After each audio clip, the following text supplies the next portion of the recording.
Welcome to A Brief Pause, where we cover a variety of pet-related topics like training, health and wellness, new fashion and products, grooming, anything new, we're going to talk about it. Today, we have a special guest on named Kate Perry, not Katy Perry. I'm sure she hears that all the time. She co-authored a book called Training at Both Ends of the Leash. She's been a New York City trainer for years and years and very, very well known around town. And she just was featured in this article on in the New Yorker. If you're on YouTube, I'm holding up the magazine now, and I was reading it, and it's an article by Nick Baumgarten. I hope that's how you say it. And it shocked me as a pet professional because it was so well written on this topic of sort of pandemic puppies and new dog owners in the pandemic. And while reading it, her name was brought up about the quote was, Perry said she was teaching a course on how to detach from your dog and prioritize your baby. And I thought, whoa, even as a pet professional, I didn't know it had gotten to that point. Now we're a new generation of dog owners, as her and I had spoke about before. And she mentioned that, and that's a good way to put it, a new generation of dog owners. And so we tend to treat dogs differently than, say, the past generations. But I didn't know it had gotten that far. So I wanted to have her on and talk about what her experience has been as a trainer through the pandemic. This is a subject we've talked about last season, that it's coming up with vets and trainers, and it will be for a very, very long time. But I want to get her perspective if she's having to actually have classes like this. But as I spoke with her, apparently that's not exactly what she said, but also not exactly that far from the truth. So Kate, can you kind of explain what that sentence meant and what you've been experiencing as a trainer sort of on this topic, or just in general, during this last 2 years? Yeah, absolutely. Thank you for having me, by the way. And yes, I just want to reiterate that what you mentioned about this article, this guy hit it on the head with everything that we're going through. And absolutely. I mean, I even mentioned this in my book. We have an intriguing matchup between the two and four-legged mate, just in general. And over the years of me training, I've always said it's like we're now in this sort of new generation of dog ownership, which is what I call the 21st century dog ownership, where we're getting our pets before having our children. Whereas different generations were having lots and lots of children, different generation, and then having their pets. And a lot of times, the way I grew up, the pets were also outside most of the time, not necessarily inside, being, having like 10 beds catered to them. So prior to the pandemic, I as a trainer was, and also living in New York City, have been witnessing this sort of new way of dealing with dogs, especially in New York City, right? And the pet industry, as we know, has always catered to that. But obviously now with the pandemic, people were lonely. And this article talks about that. And I talk about this. My book has just been re-released, and I had to create a whole new forward to it based on my experience as a trainer. And yes, we have been exploding. One of the issues is this, my new saying is detach with love, because we have been dependent on these. In my case, as a dog trainer, more on the pooches versus the cats or any other animals. Obviously, people are having other animals too. But I'll just stay with what I know and what my experience is. And the dogs have become this real dependence, what we call what I've been calling the furry babes. And so in this article, when Nick called me to talk about what my experience has been, is I was talking about, yeah, it's this new generation of fur babies, right? Now, I'm not trying to personalize, humanize the dogs, but the stress level that we've been under with COVID is that we've needed something to console us. I said that these pets have become our refuge, our sanctuary. We've been housebound and stuck, and a lot of us alone, right? Not necessarily having anybody with us. So yes, as you know, being in the pet industry too, the adoption rates went way up. Rescues were being adopted. Consequently,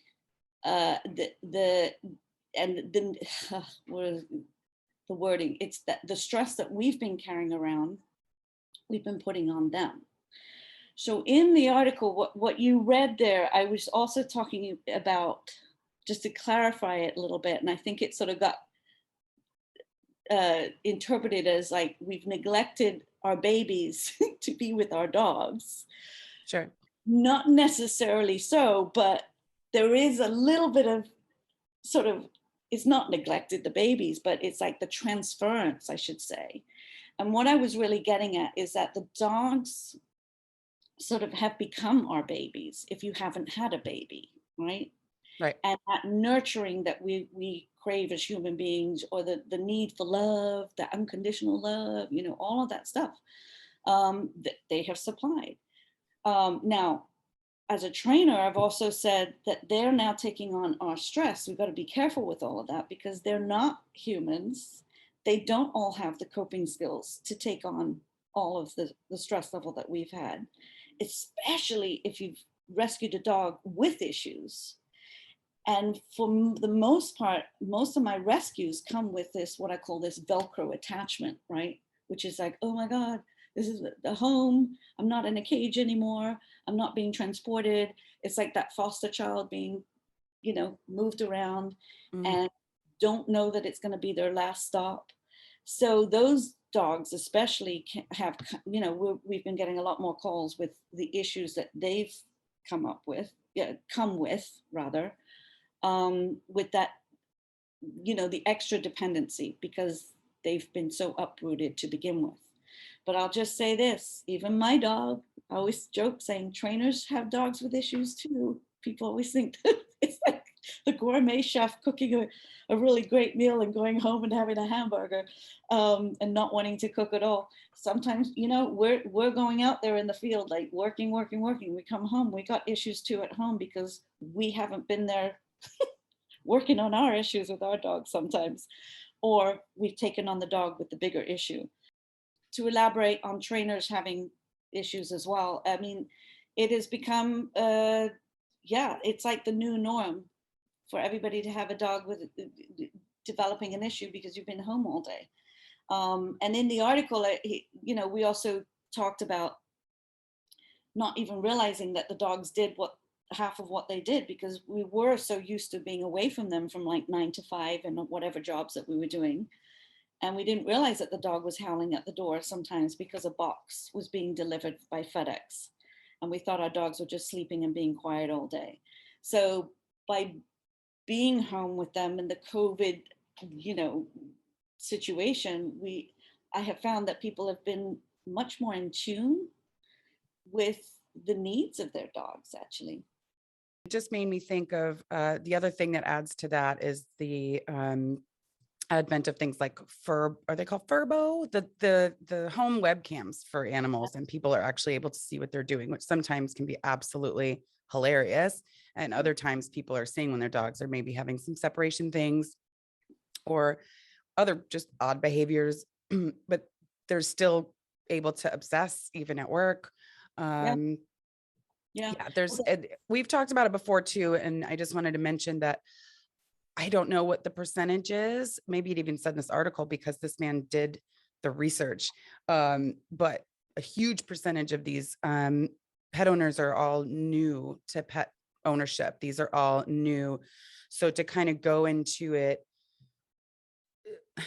in this way on top of it is such a strange way to be a new pet owner and then have to immediately go through this sort of a shift and then separation anxiety that's been created by X, Y, and Z. It's like, you know, level, I don't know, 7 pet ownership with a level 1 experienced person, right? Jumping in the deep end of the pool without Right. how to swim. It's sort of like, oh, good intentions. I got the love. I got the time. I've got the ability to do shelter, feed, and care.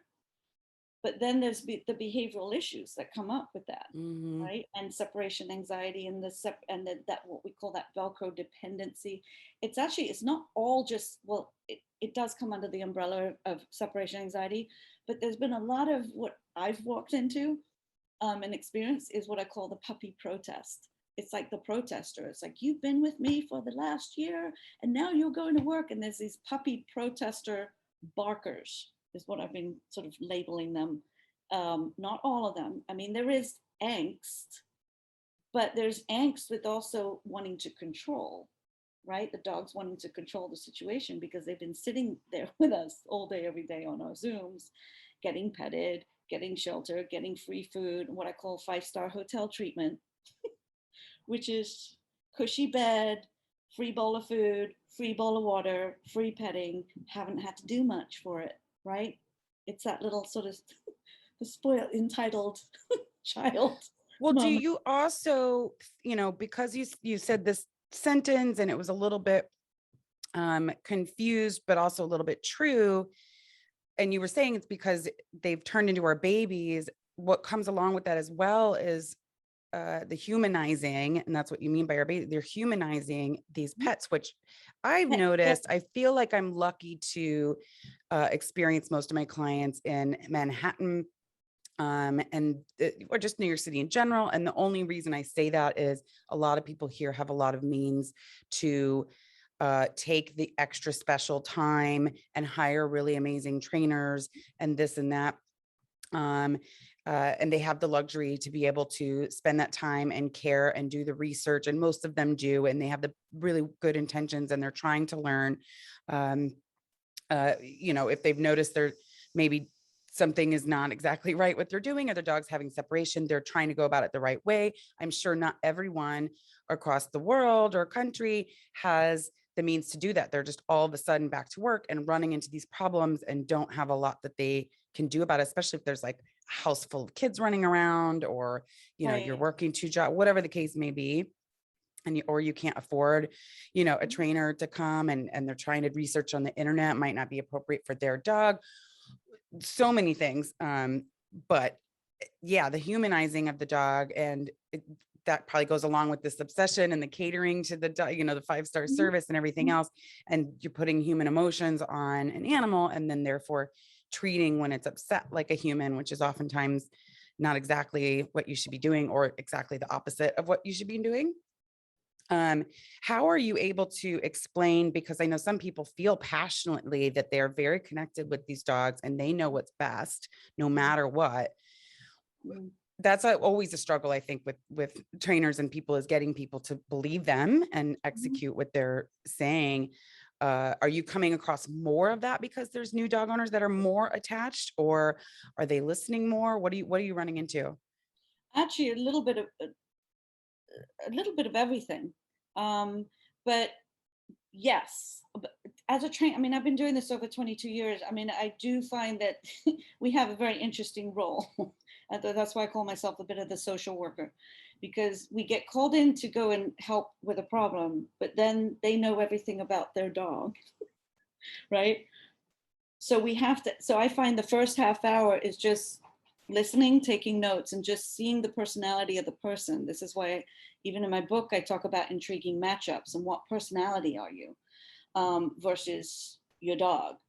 So, and my approach as a trainer is that I've used that, and I have found that that has really helped sort of open people up to, it's not over humanizing the dog, but it's giving the dog a bit of a personality versus just another dog being a pain in the ass, right? Let's say barking and separation stuff, because that's the main thing that's been happening.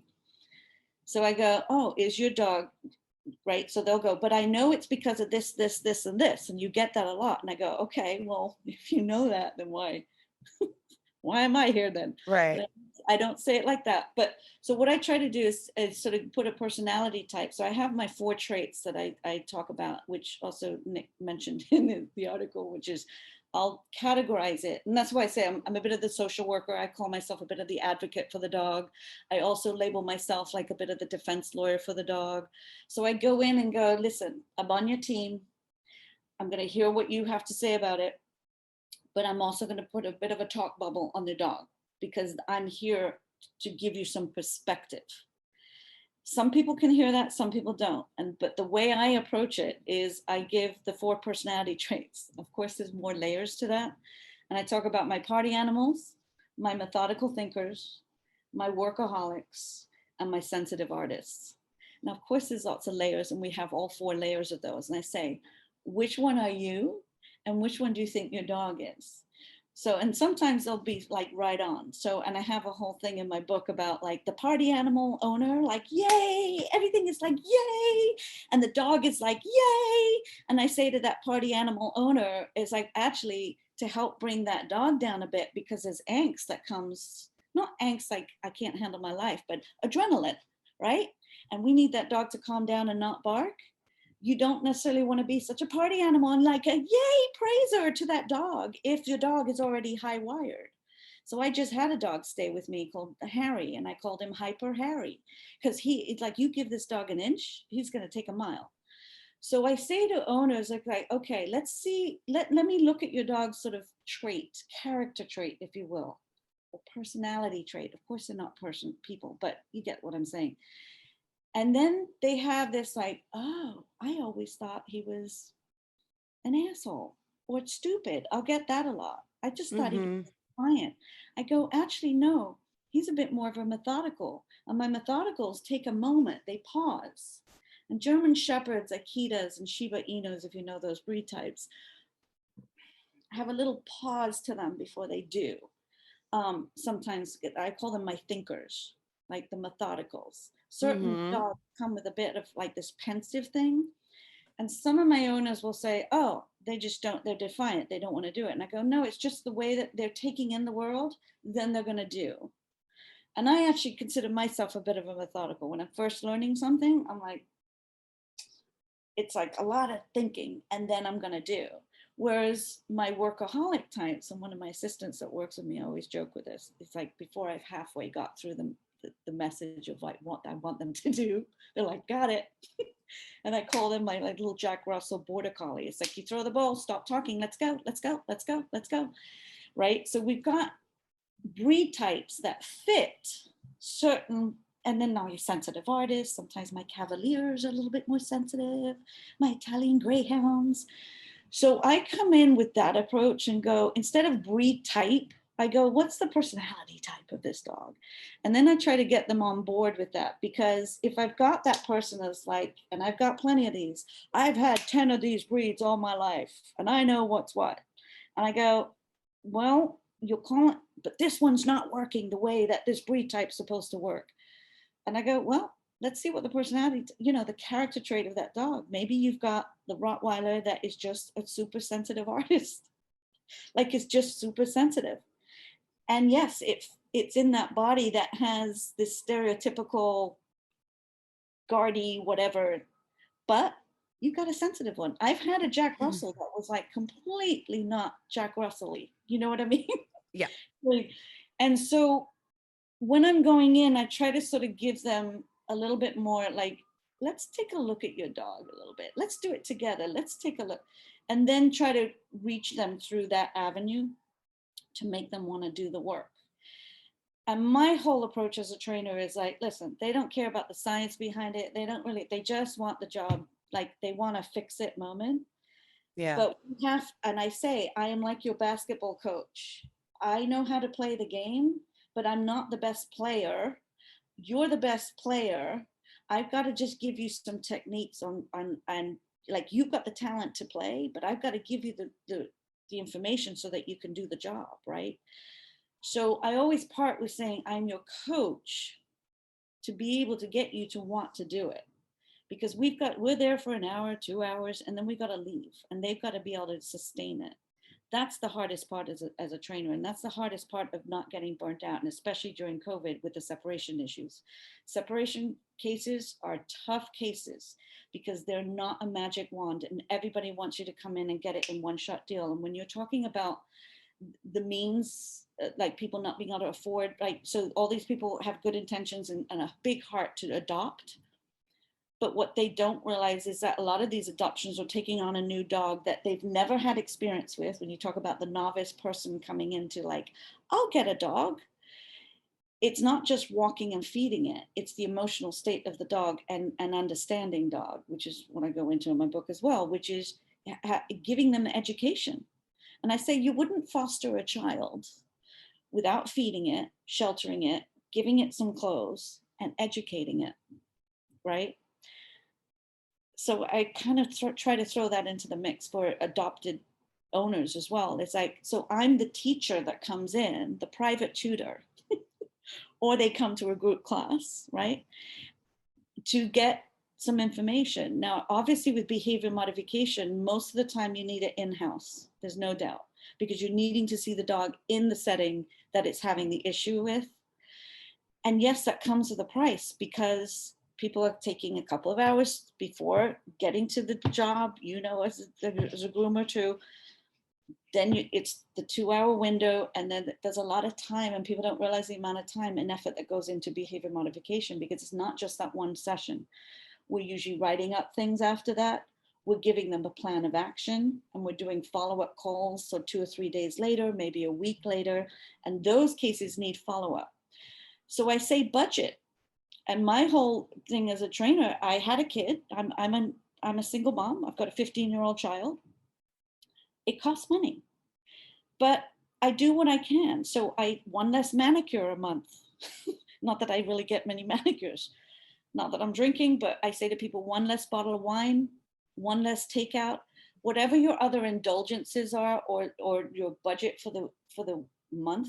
Can you take a little bit out of that to invest in your dog? Well, And I with do tell people, I'm just going to interrupt there, because I do yeah, yeah, also tell people that I tend to say, get someone to come to you because you're getting the bang for your buck mhm, versus, I mean, puppy classes are fine and stuff like that, getting them in and getting them socialized and getting some of those basics. But especially with anything that's tougher, or, adopting an adult dog, if you're having any kind of issues, or your new dog owner that doesn't speak dog because it's not mhm, mhm. human emotions and human reactions, that it's just plain worth it, because it has to pertain to your life, your space, your schedule, everything else. You have to learn it, and it's going to be cost effective in the end if you plan on actually keeping this animal, which I would Yeah. hope you So it's an do. And investment. right. And if you get a young one, you're talking about 18 years, if you put that work in, and that only also happens if you believe your trainer and execute what you were taught. It's Yeah. owner compliance, yeah. But the what I call the art of dog training, not just the science and knowing, like a lot of trainers just they absolutely know how to get the dog to do, but it's like conveying that message to that individual to Yeah. make them want to do it. So I always say it's like we want to inspire you to want to train your dog. So I always I try to go in with humor and say we're a bit like a TED Talk moment. We got the information. We need you to want to do it. Yeah. Hence, I use the word user friendly. We try to make it user friendly Yeah. because, yes, there's systematic desensitization. Yes, there's all these words. They don't give a crap about the words. They need to know, what is it that I do? 1 + 1 = 2. Sure. So I try to put it into compartments as well. And that's why I try to do these sort of character traits versus just the breed trait. So we all know like retrievers generally are supposed to retrieve. Have I trained many retrievers that couldn't care less about getting a ball? Yeah. So, you It's got a to smart train way them. to do it, because I can imagine in the very beginning for most people, like what you're saying is it's incredibly overwhelming. It's a lot of information at once. It seems like an uphill thing, that there's no way that you can learn all that. You got to simplify it and break it down like that. I think that's really smart. As a trainer to it, I always say, like, it's like if you haven't spent thousands of dollars for your coiffed bouffant dog that a lot of people want, and I'm not diminishing that either because every dog needs a home, but the investment, so if you haven't spent as much getting a rescue, I say invest in the education of it too, right? As you would a foster child, you wouldn't just feed it, budget for the feeding and the vet visit for that matter, right? You've got to budget for some of this and be realistic. And I say even just one session, and it's not just because I'm a trainer. Partly it is partly because I'm seeing so much of it, but it's partly because I don't want these dogs ending up being recycled. But yes, you're absolutely right. I mean, that there's plenty of Well, awesome and so many rescues. of my clients that I'm seeing, I'm not actually even getting a lot of rescues. I'm getting dogs from breeders, maybe pet stores, whatever, but I'm getting puppies that were purchased from wherever they're being purchased, but they're still running into that issue like you're talking about, that they've been home since it was a puppy, since they got the puppy, and they're just now starting to go back to the office. And also the puppies are hitting that like 4 to 9 months, wherever they've gotten into it. So they're like getting, Teenagers. yeah, puppies at that age are actual, there's a teenage phase, if people don't know.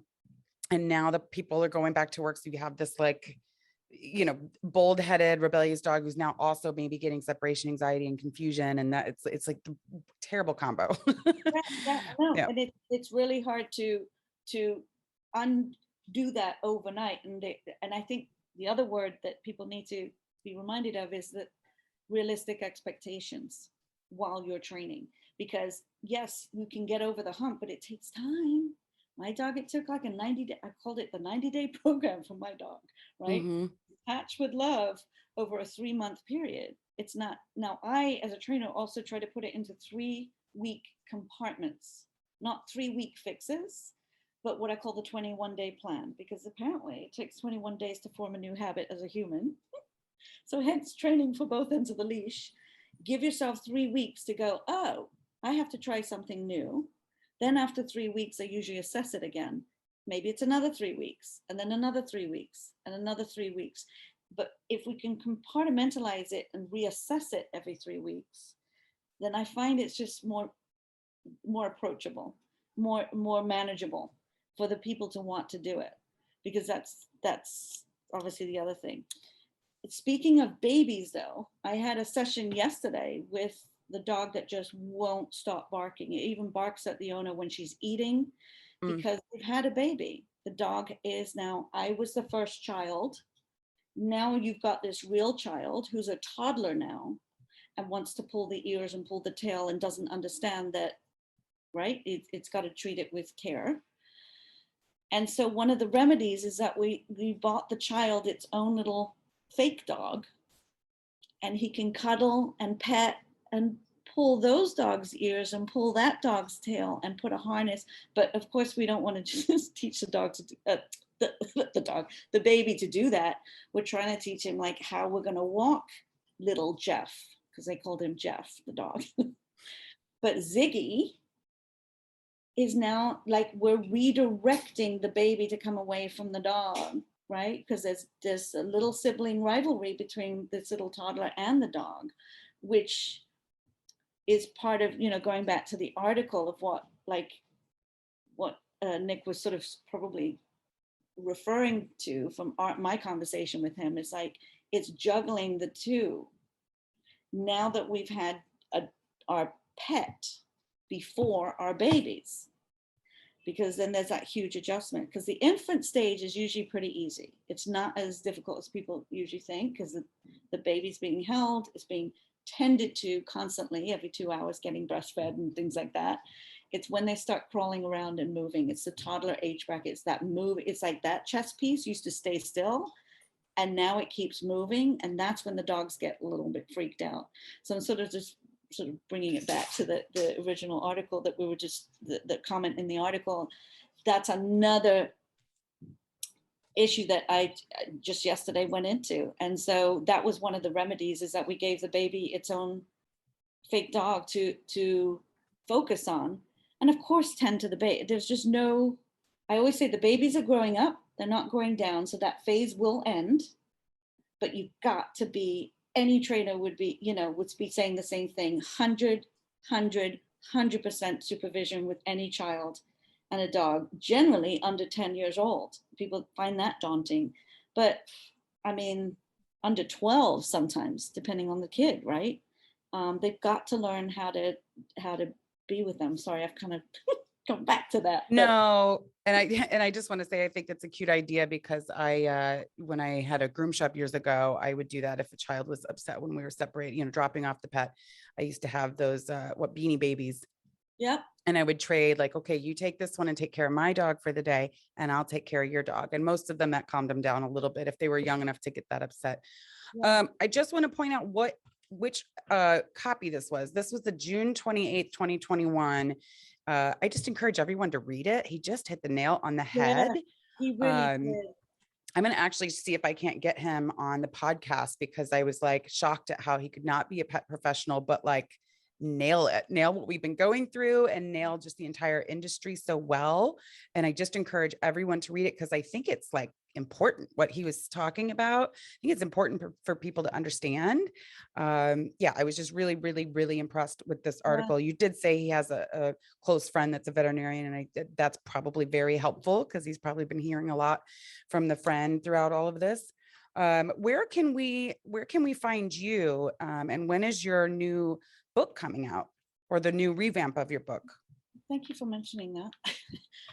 Yeah, so the title is Training for Both Ends of the Leash. It's obviously on Amazon and Barnes and Noble, if they're still out there. At any basic bookseller has it. But there is a new re-release, and it coming out, I think, not sure yet, but it's published by Penguin Random House. I think it's going to be coming out in the fall. But the title is Training for Both Ends of the Leash, but the new release has a new foreword. It's a revamped version of the original book with some slight modifications on it. But the foreword also talks about all of what we've been talking about with my experience of all these different cases. And actually what I did in the foreword is that we incorporated how we were training through Zoom when we really couldn't go into people's homes at that time, and how it did actually work to a degree. It's always better to be able to see it live, but I was able to, even with the separation issues and the fearful dogs, because I also had a book to complement what I was talking about. So yeah, so the foreword talks about that in the fall sometime. I don't have an exact date, but it'll be out there. I don't think they're doing like this huge announcement. I think they're just going to do it like a blended re-release, like as soon as they get the new cover out and it's ready for out there, it's just going to be there. It's going to have the same look on the cover. It's just going to say a new foreword by Kate Perry on it. So that will be the new edition of it. But thank you for mentioning that. And I will be having book signings in New York City. And if I can travel, I'll certainly be traveling, doing book signings with it. What about if you're in the New York area, do you have a website they could go to Yeah. try to book your services? So, Kate, it's the whole name, and yes, it's the real Kate Perry, not the singer. I always say the real one because I was here first, only because I'm older. It's kateperrydogtraining.com. And all the information's there, and I'm actually revamping my website in the fall too, so there's going to be a sort of new version of that, but all the information is on there too. kateperrydogtraining.com. Well, it's been, yeah, go ahead. Sorry, we service all of Manhattan. I do have a trainer in Connecticut. We do New Jersey sometimes, depending on how far it is. We always do Zooms. I've been training in Qatar, New Zealand, Bali, California. There is ability to do a lot of it on Zoom, because what I also do is I create a lot of videos. I also record the Zoom.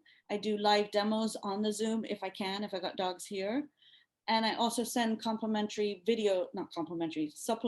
videos of any of the commands that I'm working on. So if people want a Zoom, there is a wealth of information that way too. So.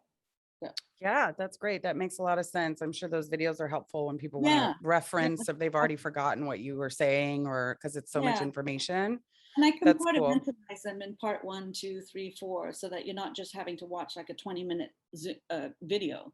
It's sort of like, this is stage 1 of teaching a dog to lie down. This is stage 2, a minute at a time. We've got to make it user friendly. We've got to make it for these busy people to want to look at it. So I try to. That's how I learned best. I'll tell you that. Me too. Short and sweet. Yeah. Well, that's perfect. And I was so excited to have you on today. And I'm sure that we could talk about a million things for a million hours. And I probably will absolutely be asking you on in the future to talk about another topic. Oh, excuse me, on YouTube. I'm giving you guys a show over here with my shirt. Yeah, we're on YouTube, everybody, if you want to see our faces and my chest, apparently. You do one prepping the dogs for the groomer, because I do that in my puppy class. Oh, I that's great. literally have like that saying, like, be a groomer and a vet's best friend, prep your dog to be handled. Oh, That's all. yes. Let's definitely have that episode. Let's definitely talk about that. Yeah, that's great. Thank you for giving us all the information. You can find Thank you. us on, if you're seeing this on YouTube, you can find us on um, all the major podcast platforms, and we're on Instagram as well, and I'm hoping to start a TikTok. Also, this is the new season. I did a little something different with the backdrop, but I really need help, guys. Tell me what else I should do back here. I am not a set designer. um, yeah, that's about it. Thank you so much for coming on, and I can't wait to have you back on in the future, because I'm definitely going to have you on for that setting it up for the groomer episode. We're going to have a lot to talk about with that. Okay. Yeah, I've got plenty. Thanks everybody for watching, and I'll see you Thank on the you. next episode. Thank you for having me. Thank you for listening. Be sure to follow us on YouTube, Instagram, and TikTok if you're not already, and join the community. Let us know what you think. And we'd love your feedback and your likes and your subscriptions, but most of all, your ideas. What else do you want to hear and see and learn about pets? Till next time.